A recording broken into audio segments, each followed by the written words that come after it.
إن الحمد لله نحمده ونستعينه ونستغفره ونعوذ بالله من شرور أنفسنا وسيئات أعمالنا من يهد الله فلا مضل له ومن يضلل فلا هادي له وأشهد أن لا إله إلا الله وحده لا شريك له وأشهد أن محمدًا عبده ورسوله أما بعد فإن أصدق الحديث كتاب الله وخير الهدي هدي محمد صلى الله عليه وآله وسلم وشر الأمور محدثاتها وكل محدثة بدعة وكل بدعة ضلالة وكل ضلالة في النار. اللهم صل على محمد وعلى آل محمد كما صليت على إبراهيم وعلى آل إبراهيم إنك حميد مجيد وبارك على محمد وعلى آل محمد كما باركت على إبراهيم وعلى آل إبراهيم إنك حميد مجيد. أوصيكم ونفسي بتقوى الله.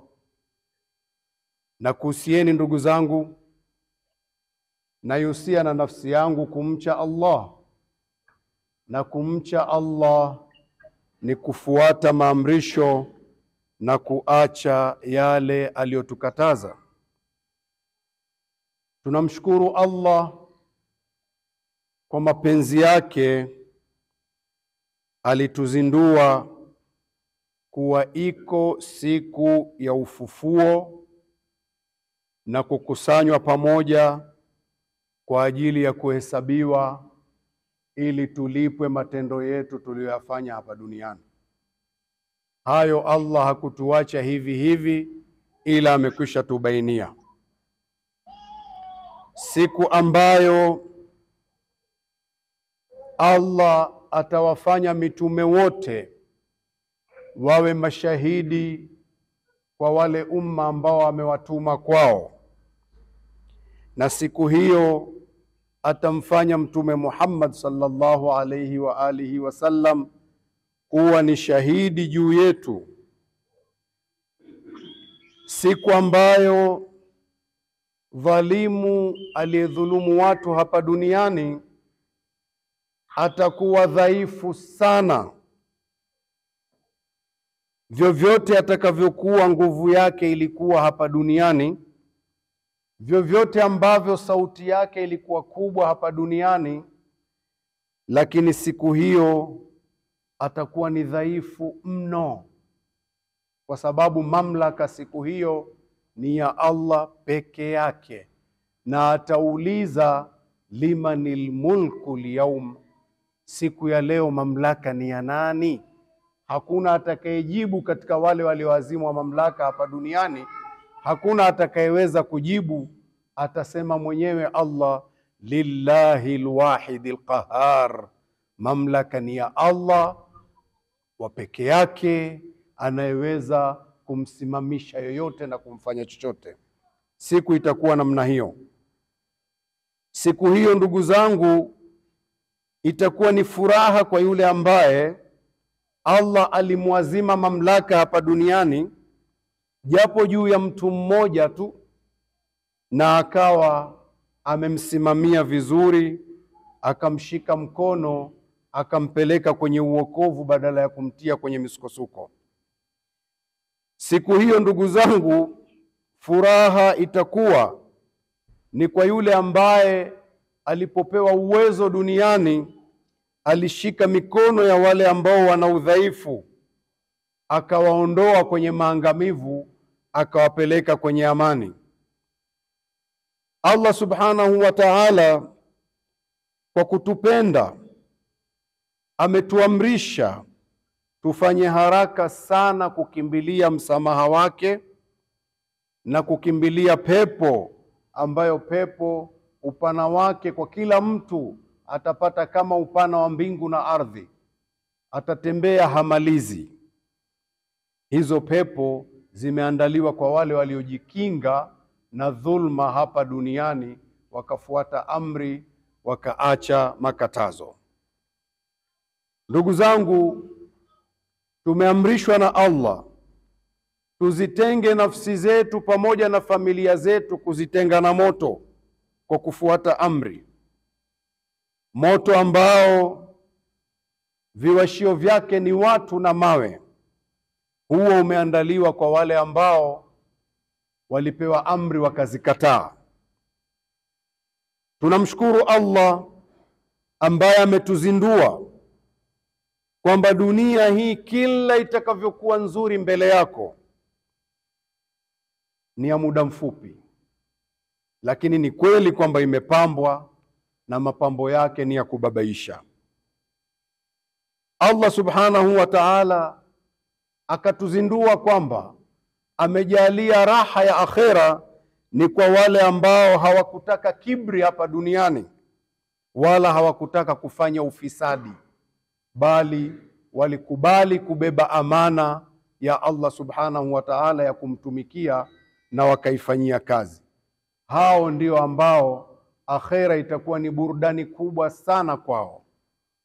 Na kila tulivyo katika dunia ni muda mfupi, hata upewe miaka 1000, na hakuna hiyo kwa sasa. Kwa hiyo hii tunaopewa 70, 80 mpaka 100, 60, 50 ni muda mfupi sana jamani, tukilinganisha na maisha yasiyokuwa na mwisho. Hebu tujiweke katika mizani kidogo kupima, nafanya nini mimi hapa? Hiki ninachokifanya ndicho kitakachotakiwa? Nitavuka nacho kweli hiki kwenye daraja hili? Muda mfupi sana. Kila mmoja alete kwenye mzani kidogo apime. Tumezika wangapi tulio umri sawa? Na tumezika wangapi ambao ni wadogo kuliko sisi? Kila mmoja anaweza kuona, subhanallah, marafiki zangu kadhaa nimekwisha wazika, mbona mimi nipo? Kuna wadogo sana kwangu nimekwisha wazika, wengine watoto wangu nimekwisha zika, mimi bado nipo. Hivi ni ujanja? Hapana, ni kuachiwa fursa tu ukumbuke kwamba safari na wewe haiko mbali. Allah atujalie kuwa wenye kukumbuka. Ndugu zangu, napenda niwakumbushe matumaini. Kila mmoja wetu ana matumaini katika akili yake, vitu ambavyo anavitamani, anavitarajia, mambo anayoyatamani, anayoyatarajia, ndio matumaini yaliyopo katika akili. Haya matumaini kila yatakavyokuwa katika akili zetu yana sifa mbili. Imma ni matumaini ambayo yatakusukuma, yakupe msukumo kumkaribia Allah, ili maisha haya yawe mazuri na akhera iwe nzuri, au yanakuwa ni matumaini yanayokuwekea kikwazo usimsogelee Allah. Na ukishajiwekea kikwazo hicho, dunia inayumbisha kwanza na akhera tutakwenda ovyo ovyo. Allah atulinde. Kwa sababu Allah subhanahu wa ta'ala anatuambia, a'udhu billahi minash shaitani rajim, wa man a'rada an dhikri fa inna lahu ma'ishatan dhanka, atakayeupa mgongo muongozo wangu, kumbukumbu yangu, mafundisho yangu, akayapa mgongo, maisha kwake atamzonga zonga tu, itakuwa dhiki tu. Kwa hiyo matumaini yetu imma yawe yanakuwa ni ya msukumo kutupeleka kwa Allah. Yakiwa ni matumaini ya namna hiyo, duniani tutavuka vizuri na akhera tutakwenda vizuri. Yakiwa matumaini yetu ni kikwazo, tutayumba sana hapa hapa kabla ya kufika huko, na tukifika huko inakuwa ni hasara kubwa sana. Allah atulinde nayo. Matumaini yanaweza yakawa ni njia ya uokovu, yakakusogeza kwa Allah, pindi kwenye akili zetu tunapoweka kwamba yuko Allah malikal mulki, ambaye ndiye mmiliki wa kila kitu. Kila alichonipa mimi ameniazima kufanyia kazi hapa duniani, lakini yeye ndio malikal mulki. Tukiweka matumaini akili yetu tukijua yuko malikal mulki hapa, mamlaka nilionayo mimi yote ni ya kuwazima kwa ajili ya kufanyia kazi, basi matumaini tutakayoyafanya, tutakayokuwa nayo, yatakuwa yana msukumo wa kutupeleka kwa Allah na kwenye uokovu. Tukisahau kwamba yuko Malikal Mulk, tukaona kila mamlaka nilionayo ni yangu, manake tutajisahaulisha siku ya kuhesabiwa na kulipwa. Tukishajisahaulisha hivyo, tutakwenda ovyo duniani. Kwa hiyo matumaini yetu yote, kila tulilonalo, litakuwa ni tumaini linalotuwekea kikwazo kufanya vizuri hapa na kufika kwa Allah vizuri. Hivyo ndugu zangu, wakati tulionao ni mfupi. Tuweke matumaini yetu yuko Malikul Mulki Mudabbirul Umur, anayemiliki mambo, anaendesha mambo, na ametuazima sisi kufanya kazi. Tukifanya hivyo, ni wazi kwamba kila mmoja wetu atamshika mkono yule ambaye amemzidi kwa lolote, manake yeye ni kiongozi wake wa kumsaidia, sio wa kumkandamiza. Allah subhanahu wa ta'ala anatuzindua kwa kusema hivi, manake ni uzindushi. Surat Ali Imran aya 26, a'udhu billahi minash shaitani rajim, qulillahumma malikal mulk. Sema, tunaamrishwa, ameambiwa mtume na sisi, sema Allahumma, Allah, malikal mulk, wewe ndiye unayemiliki mamlaka yote, ndio mfalme wa mamlaka yote, ni ya kwako. Tu'til mulka man tasha, unampa mamlaka yule unayetaka kumpa. Watanzi'ul mulka mimman tasha, na unaondoa mamlaka kwa unayetaka kumuondolea. Watu'izzu man tasha, na unamfanya ashinde yule unayetaka ashinde, awe na nguvu. Watudhillu man tasha, na unamdhalilisha unayetaka kumdhalilisha. Biyadikal khair, khairi zote ziko mkononi mwako. Allah hanasibishwi na shari yoyote, shari tunafanya sisi.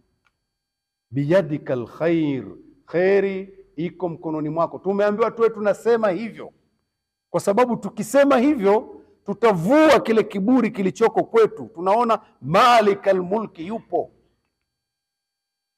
Biyadikal khairu innaka ala kulli shay'in qadir, khairi yote iko mkononi mwako, wewe ni muweza wa kila jambo. Uendelee kusema hivi, tulijul layla fi nahar, unauingiza usiku katika mchana kwenye mamlaka yako. Watulijun nahara fi layl, na unauingiza mchana katika usiku katika mamlaka yako, unafanya hivyo. Watukhrijul hayya minal mayyit, na unamtoa aliye hai kutoka katika aliyekufa. Tone la maji halina kitu, linaonekana kwa macho hivyo, lakini anatoka mtu hai mpaka anasimama kwenye mimbari kama hivi, anapiga kelele.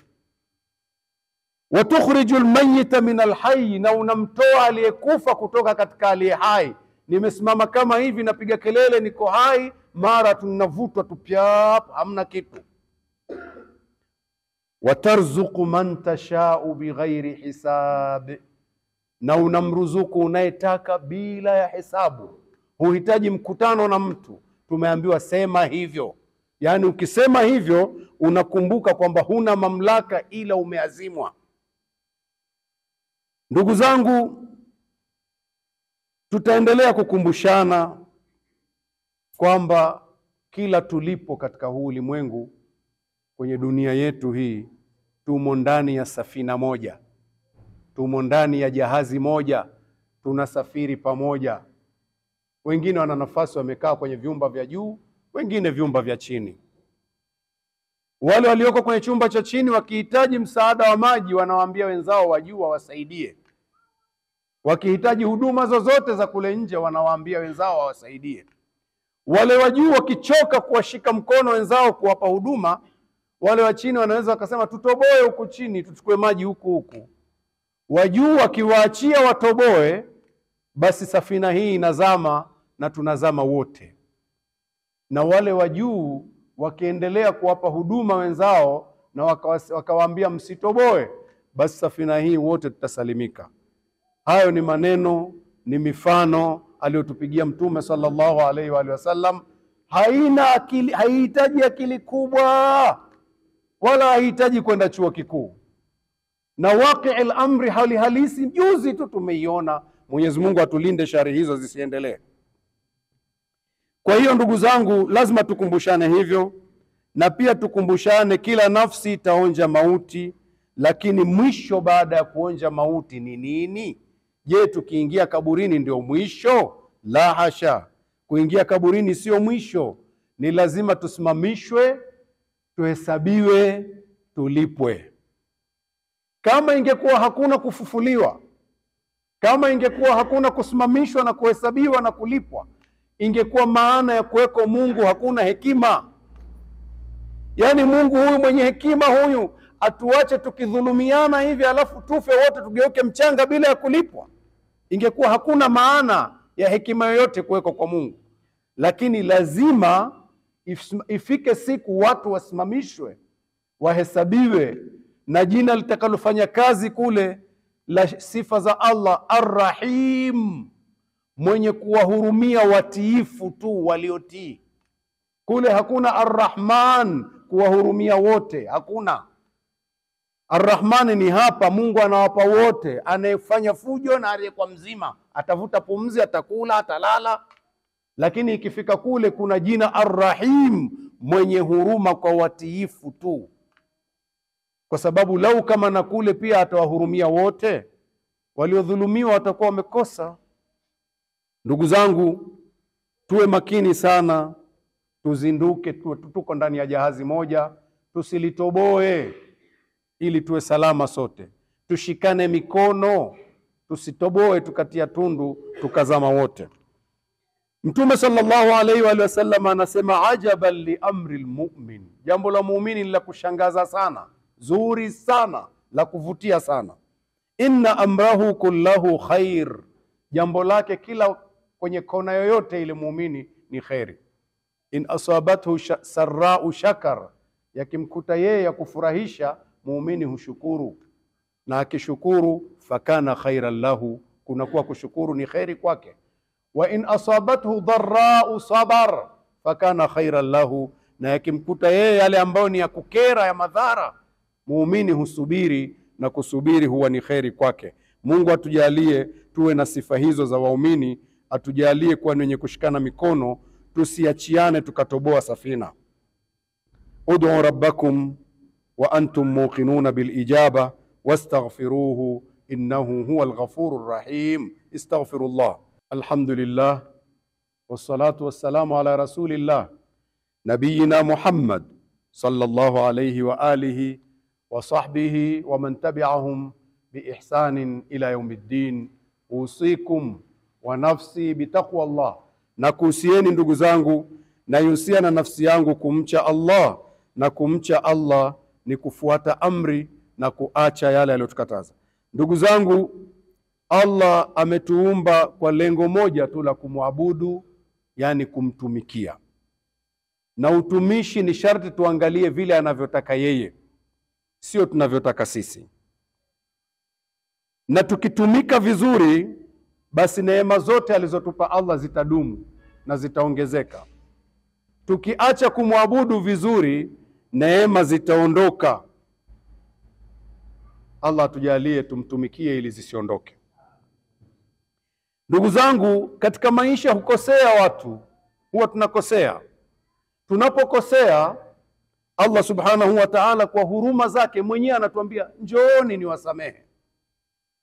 Anatuita yetu tumuombe msamaha, na tukiomba msamaha inakuwa ni sababu ya neema kurudi popote pale ambapo ziliondoka.